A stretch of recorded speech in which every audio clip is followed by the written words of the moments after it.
My name is Sergeant Rick Schiff. I'm an 11-year veteran of the San Francisco Police Department. I hold the department's highest Medal of Honor for bravery. That used to mean a lot more to me than it does now. What I'd like to talk to you about today is my now 7-year-old daughter. This is an identical twin. Her sister is now dead. Her sister, when she was 4 years old, Kristen, developed a highly malignant brain tumor that had spread throughout her spine and her brain. The doctors told us that we had really two options: take her home, let her die, or bring her in for massive dosages of chemo and radiation simultaneously. In either event, she was going to die. They were quite certain of that, and very quickly. Believing her only chance to be the standard route, we gave her the chemo and radiation. It burned her skull so bad she had second-degree burns and her hair never came back. To change her diapers, we had to wear rubber gloves because her urine was so toxic and it burned her.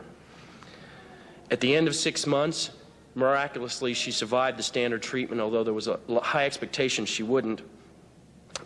She still had cancer. We were told, sorry, we've done everything we can.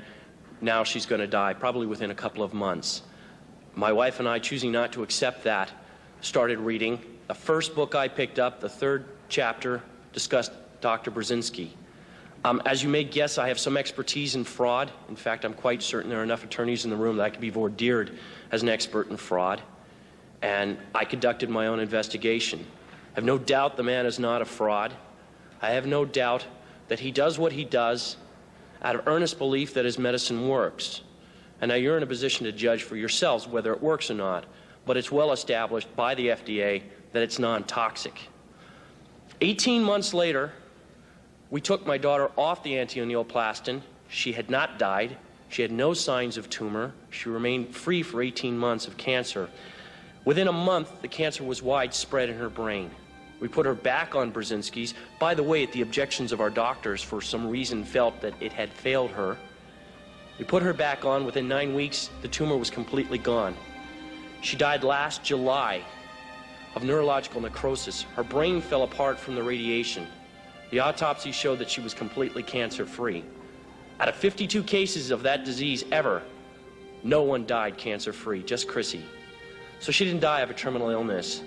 She died of my inability to care for her properly, and she died from bad advice. She died because there's a government institution that disseminates false information and is not looking out for the welfare of the people. You know, ladies and gentlemen, I swore an oath 11 years ago, and I think most of us in this room swore it at one time or another, to uphold the Constitution. It says life right in the beginning.